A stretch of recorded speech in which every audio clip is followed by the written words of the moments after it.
just a moment, you'll hear James Stewart as the six-shooter. There's music for you tomorrow with two of your favorite song stylists, Dinah Shore and Frank Sinatra. And tomorrow you'll also hear a special RCA 35th anniversary program starring another of your vocal favorites, Perry Como. Friday also means comedy on NBC, and the laugh merchants include Fibber, McGee, and Molly, and the experts on Can You Top This? It's a big Friday evening on NBC. James Stewart as the six-shooter.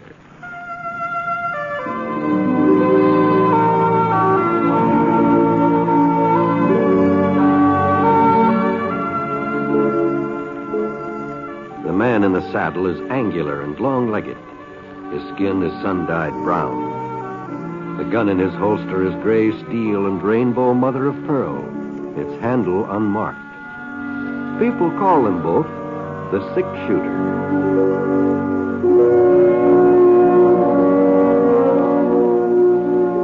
The NBC Radio Network presents James Stewart as the six-shooter, a transcribed series of radio dramas based on the life of Britt Ponset, the Texas plainsman who wandered through the Western Territories, leaving behind a trail of still-remembered legends.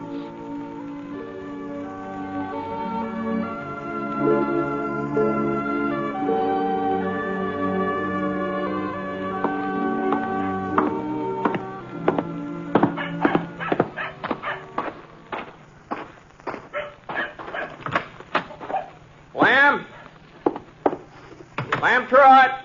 Oh, Where are you, Lamb? this stall here, Britt. I'm currying down one of my mares.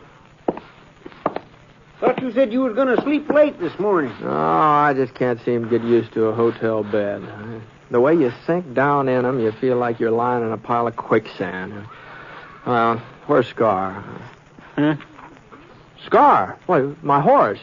I thought maybe I'd take a ride out towards Saucer Mountain. Which stall's in, huh? Well, now, Britt, I don't want you to fly off the handle. What? What are you talking about? Well, the fact is, Scar ain't in no stall at the moment. Well, what's happened to him? Now, Britt, you know I wouldn't let anything happen to a horse that was left in my livery stable. You know that, don't you? Lamb, where's Scar? Just tell me where he is. Well, he's out. Out? You remember Jess Alden, who runs the Willow Fork Gazette? Sure. Well, sir, Jess and his wife Zoe has got a young lady visiting him. Myra Barker, her name is. She's Zoe's niece. Well, what in the thunder's all this got to do with my horse? Now, there's no need to get your head up, Britt. I'm explaining to you about Scar. Well, you're telling me about some woman named Myra Barker. Now. Well, that's where Scar is at. Myra took him out for a little canter. What? Well, now, you see, she's from back east somewhere, and she ain't got no horse of her own, so every once in a while she rents one of mine. Well, all right, go on, Lamb. Well, she come into the stable this morning about an hour ago, just when I was opening up, and she said she felt like taking a little gallop to work up an appetite for breakfast, and so she is a first-class rider, Britt. I don't care if she... What's got into you, Lamb? The idea of letting some woman ride out of here with Scar. Well, I never heard such a thing in my life. I tried to argue with her, but Miss Barker is a real forceful young lady. She said she was sure you wouldn't mind since she was only going a short ways, and she told me I was to give you the rental fee, and here it is, Britt, 25 cents. I don't want any money, Lamb. I want my horse. Well, they ought to be back, but now Miss Barker usually never stays out more than 30 minutes. Yeah, but now, Britt, don't start fretting about Scar. She'll bring him in all right. I'm not worried about him. He'll come in of his own accord. Of his own accord? What are you talking about? Lamb, I've had that horse since he was a colt. I broke him myself. Sure, Britt, sure. Why, he won't let anybody else ride him but me. Well, the last time anybody tried to mount that horse, he spooked and he threw the fellow a good 20 feet right straight up in the air. 20 feet? Oh, you don't say. Well, I noticed he acted kind of skittish when she started getting on, but I figured that was because he wasn't used to being rode with a side saddle. Oh, of course he's He's side saddle? You mean she's riding Scar's side saddle? Well, she's a real lady, Britt. Yeah, she a lady. She won't be much of a lady lying out in a bed of cactus somewhere. Come on, we'd better start looking. Yeah, I guess so. Well, I'll take that gelding, and you can take my... Britt!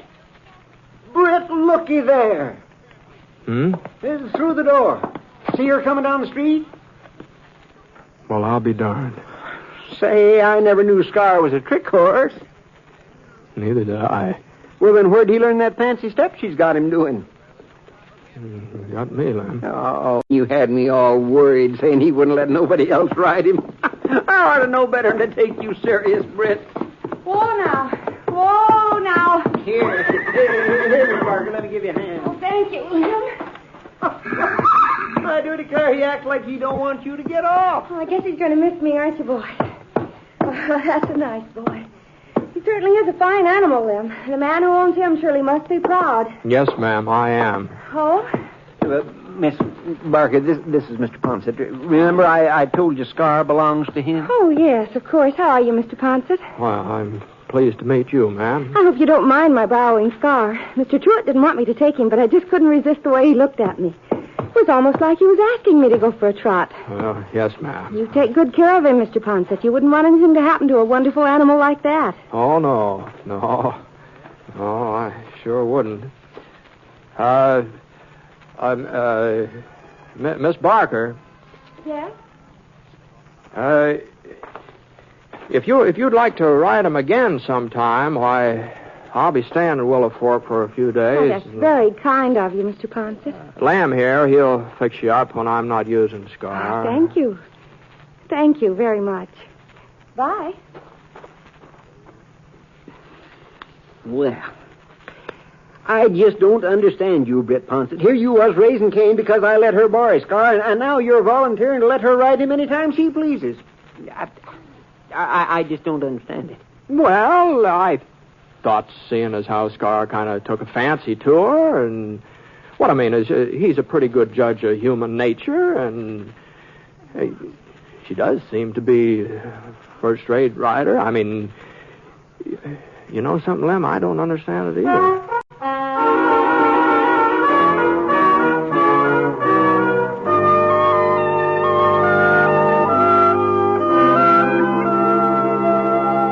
She was a nice-looking young lady. There wasn't any doubt about that. And I liked the way she spoke right out. She didn't beat around the bush like a lot of girls a man runs into. There was something about her eyes that... Well, anyway, I put my saddle on Scar, and we headed out towards Saucer Mountain. A couple of miles east of town, we came into a little hollow where nobody would be able to see us. Whoa, boy, whoa. Whoa, now slow down. Slow down. I thought maybe I'd get Scar to do that fancy sidestep he was doing with Miss Barker. All right, now, boy, now. No, come on now. No. Now that isn't good. Come on now. Oh, now, Star, come on now. You were willing to do it for her. Now, come on. Quit that. Well, he just wouldn't do a thing. Acted like he thought I was taking leave of my senses. Oh, quit. I went back up onto the trail, let him travel in the style he was accustomed to. Oh. Must have been about noon the time we got back to town, and I pulled up in front of the cafe. Whoa, boy. Whoa, Scar. Whoa. Doggone you. Oh, Mr. Ponset. Oh, Miss Barker. I was hoping I'd run into you again. You were... Oh, you want to borrow Scar? Well, it's about Scar. But I won't be borrowing him anymore. Oh? You see, I found out I was wrong to take him this morning. Uncle Jeff told me that in West, a man's horse is something he doesn't loan as a rule. I'm terribly sorry. I didn't mean to be so inconsiderate. Oh, you weren't being inconsiderate, Miss Barker. Back east, they probably have different customs, that's all. Then I'm forgiven? Oh, sure, ma'am. You're very generous, Mr. Ponset. Maybe you'll have dinner with us some evening. Well, So that I can prove to Uncle Jeff that I haven't completely disgraced the family name. And so he's a very good cook. Yes, I've always heard about Miss Alden. I never had the opportunity to sample her food, though. Well, any evening at all. I'm sure you'd be most welcome. Well, since I don't know just how long I'm going to be stopping here in town, maybe I oughtn't to put it off too long. I'm going to be free tonight.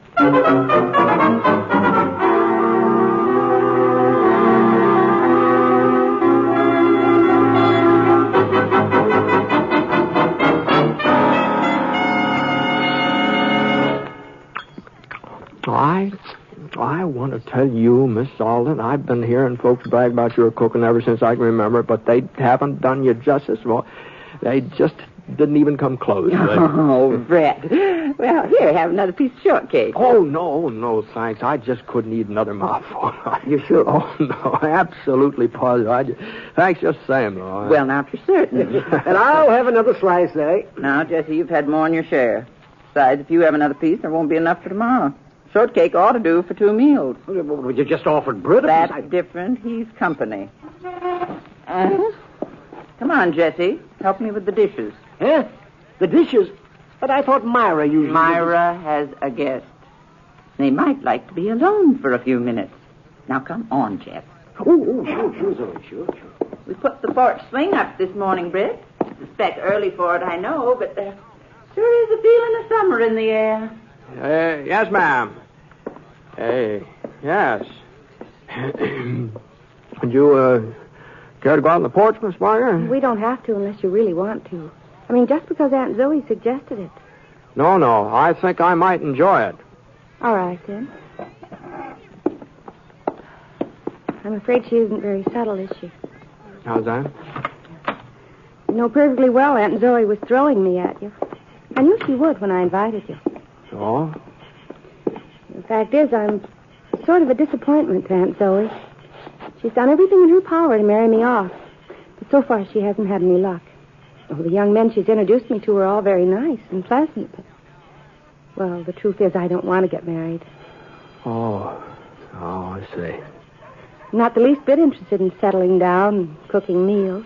I like a change of scenery. I like to meet new people. Uh-huh. From what Uncle Jess tells me about you, you feel the same way. Yeah, more or less, I reckon. So I thought that having you to dinner, well, it would please Aunt Zoe, and as far as we were concerned, we might get to be friends, but there'd be no danger of going beyond that point. Uh-huh. Well, now that that's all settled, shall we go inside?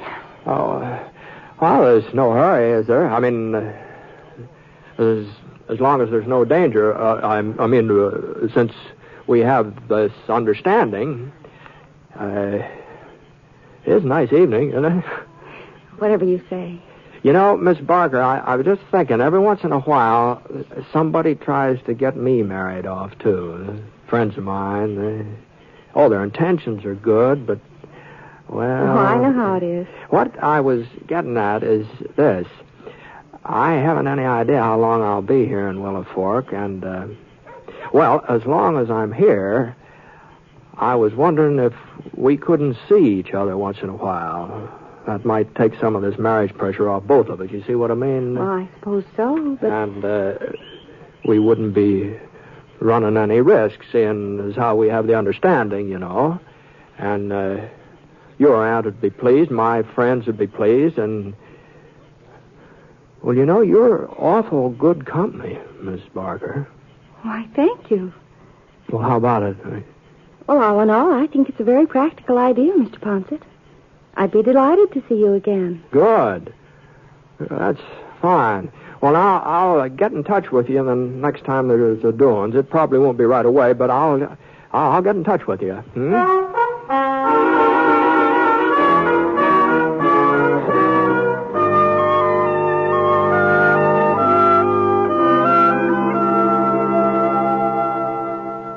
You are listening to the last program in our series called The Six-Shooter, starring James Stewart as Britt Ponset, the Texas plainsman whose name is legend in the Western Territories. Now, Act 2 of the story called Myra Barker.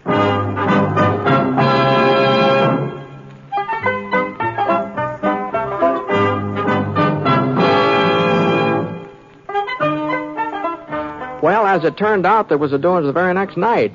Box supper over at the church.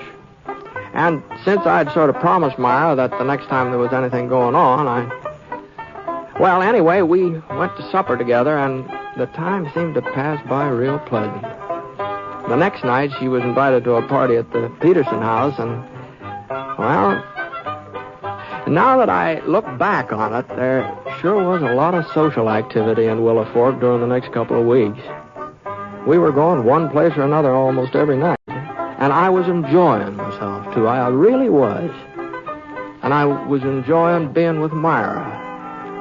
I didn't realize how much until that evening when I was walking her home from the hayride. Well, Britt? Huh? You haven't said a word since we left the wagon. Well, there doesn't seem to be much to talk about. Oh. Well, here we are. It's pretty late. I won't ask you in. Sure. Good night. Britt. Hmm? What's wrong? You're cross as an old bear. Well, I just don't see why you had to spend the whole doggone evening with Dave Carstairs. Oh? And what were you two giggling all the time about? I don't know. Dave's very amusing. Well, I just don't happen to agree with you on that. Anyway, I brought you to the hayride, didn't I? And if he can't find himself a girlfriend, we ought to stay home. Well, now, just a minute, Britt. Well? Aren't you taking a little too much for granted? We have an understanding. Remember, we're not interested in each other. Romantically.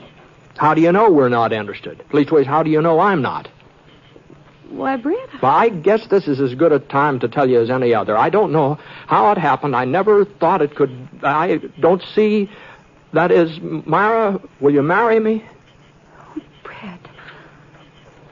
I know you don't care for the idea, but I'm probably the last man in the world you'd ever...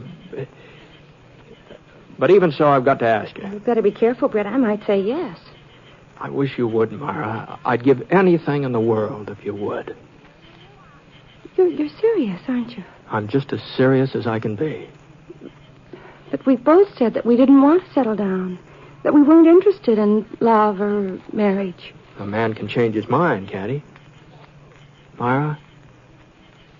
I guess if a man can change his mind, a woman can too. Myra, is that you out there? Yes, Uncle Jess. It's time you were coming in, ain't it? It's almost 11 o'clock. I'll be right along. Can't you let him alone for a minute, Jess? I've got to get up in the morning, Zoe, and I need my sleep. I know I haven't got much to offer you, Myra, but I've saved up a little money, enough to get started. I thought maybe I could buy us a ranch. That is, if you'd like ranch life. Well, I haven't said I'd marry you, Britt. But I thought, well, you said you felt the same way I do, didn't you? I'm in love with you, Britt. I'll admit it. Well, But then... we're not children. We're used to living our own lives, and we've never put down roots, either one of us. Well, it's high time we did. I've got to think it over. Just let me sleep on it. Tomorrow night, I'll tell you then. Oh, you'll say yes, Myra. You've just got to. I don't know, Britt. I don't know.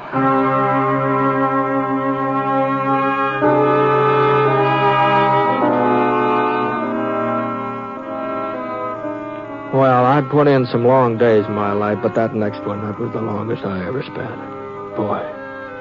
Every once in a while, I'd start thinking that it just couldn't be. That I hadn't really asked a girl to marry me. But then I'd remember Myra, and it seemed like asking her to be my wife was the most sensible thing I'd ever done. Well, I had an early supper, what I could eat of it. And then I headed over to the Aldens. Myra was sitting on the porch swing. She looked even prettier than she had before.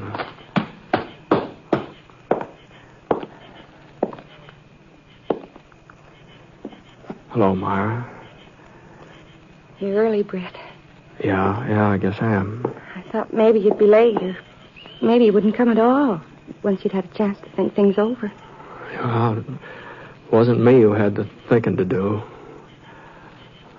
Well, Myra... I'll marry you, Britt. Oh. I couldn't turn you down even if I thought it was best. Even if I knew it was. Oh, this is the best. Is it?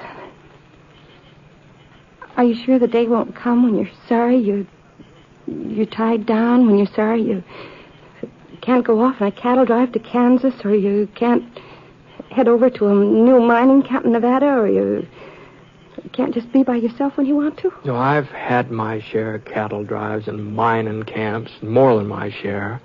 And I don't want to be alone anymore, Myra. And besides, settling down will be just as hard for you as it is for me, you know. Your life will be changed, too. It won't be as hard. A woman has roots even if she doesn't realize it. They're there all the time, waiting to take hold. And when if she has a home and a family, forgetting everything else is easy. She does her traveling and her dreaming and her wanting through her children. No, Britt, it's harder for a man. But I'll manage it. And the day won't come when you'll want to get in the saddle and ride up as far as the snow on the mountains. The day won't come when somebody will ask you for help, you and your six-shooter, a friend who needs you. You'll just have to do without. Well, maybe someone like Sheriff Jennings at Eagle Falls, a friend like him. What makes you mention Sam Jennings? You don't even know him, do you? A man came into the Gazette office this morning while I was there. He was from Eagle Falls. He'd said that had some trouble there over a month ago. A shooting. Well, if it was a month ago... The sheriff was wounded, and the man who did the shooting has a grudge against you. He was looking for you. That's why he came to Eagle Falls. Prescott, I think that was the name the man mentioned. Bide Prescott? Yes, that was it. Does he have a grudge against you, Britt? He did have. If the sheriff's wounded and wants you to come over to Eagle Falls to help him... Does Sheriff Jennings want me? The man in the office said he did. There's nobody else to go after Prescott, is there? I don't know. You'd like to go after him, wouldn't you? No. But you feel you should, don't you? But Prescott isn't here. Eagle Falls is over 100 miles away. You haven't answered me, Britt. Do you feel you ought to go after him? Well, if what you say is so, if Sheriff Jennings got wounded on my account, if there's nobody else... Go ahead, Britt. Go on. To Eagle Falls. Do you want me to go? Yes. Yes, I want you to. But it shouldn't take long. I'll come back. No. What? Don't come back, please. But I don't understand. There'll always be a Bide Prescott or a Sheriff Jennings. There'll always be someone or something calling to you, taking you away from me. Oh, you'd turn them down, you'd shut your ears, but you'd still hear it, Britt. And inside you'd feel that it was me that was holding you, and it would be me. No, Myra, I wouldn't blame you. I'd blame myself. And I wouldn't like myself very much for doing it to you. Don't you see, Britt, we're lucky this happened tonight, that we found out in time. No, Myra, Please, Britt, don't come back. Don't. Please don't.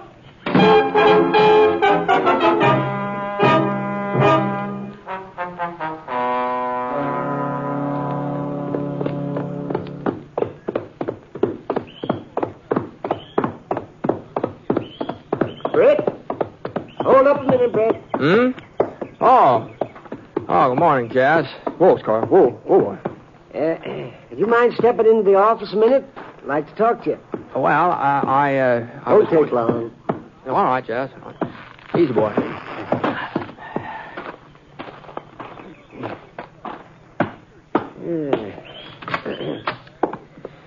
Sit down, Britt. No, I'm kind of restless today, Jazz.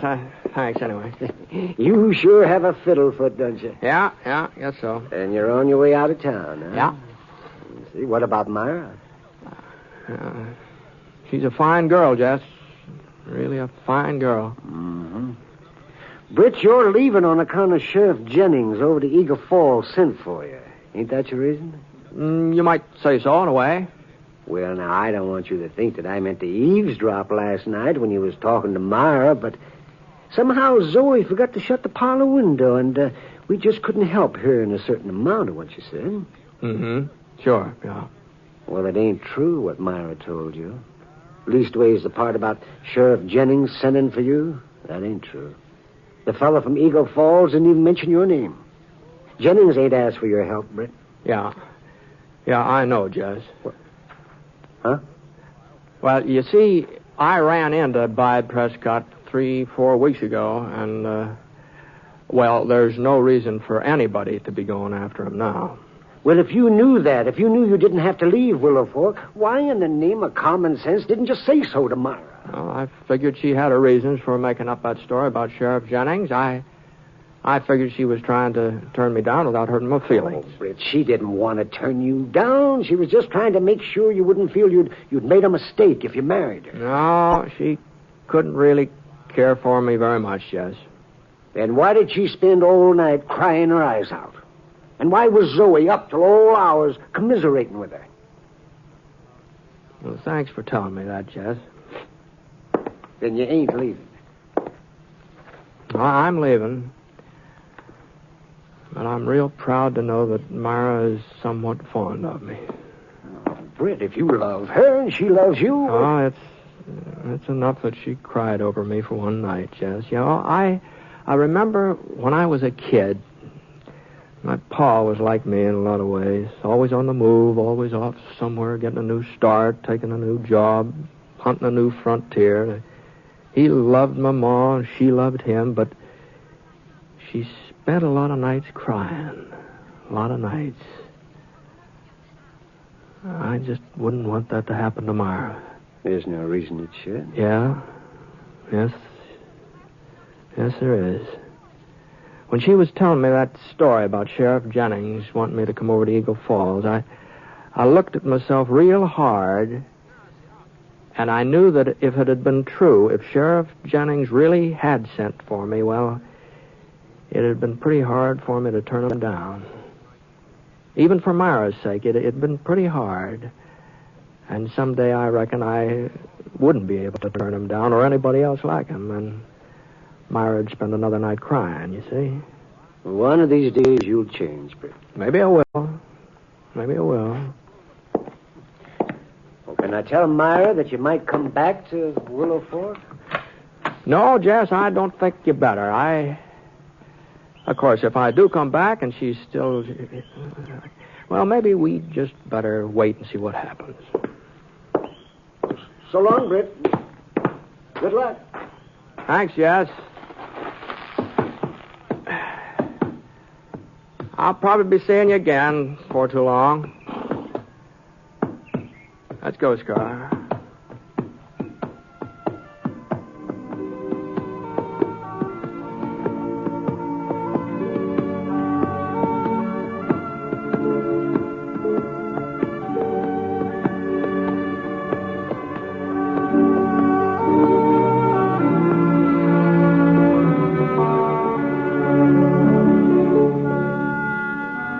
This is the last program in the current series of The Six-Shooter, a transcribed NBC Radio Network production in association with Review Productions. It is written by Frank Burt and is based on a character created by him. Mr. Stewart may currently be seen in the Universal International picture The Glenn Miller Story. Others in the cast were Virginia Gregg, who played Myra, D.J. Thompson, Howard McNear, and Parley Baer. Special music for this program was by Basil Adlam, and the entire production is under the direction of Jack Johnstone. All characters and incidents were fictitious, and any resemblance to actual characters or incidents is purely coincidental. It's been good to be with you with the Six-Shooter each week, and I hope that sometime, somehow, we can do it again. This is John Wall speaking.